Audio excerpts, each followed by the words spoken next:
সুদামা কৃষ্ণ ছাড়া আর কিছু জানে না।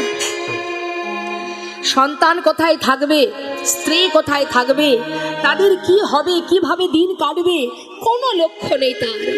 শুধু একটাই চিন্তা, কৃষ্ণ কৃষ্ণ ধ্যান, কৃষ্ণ মন, কৃষ্ণ প্রাণ।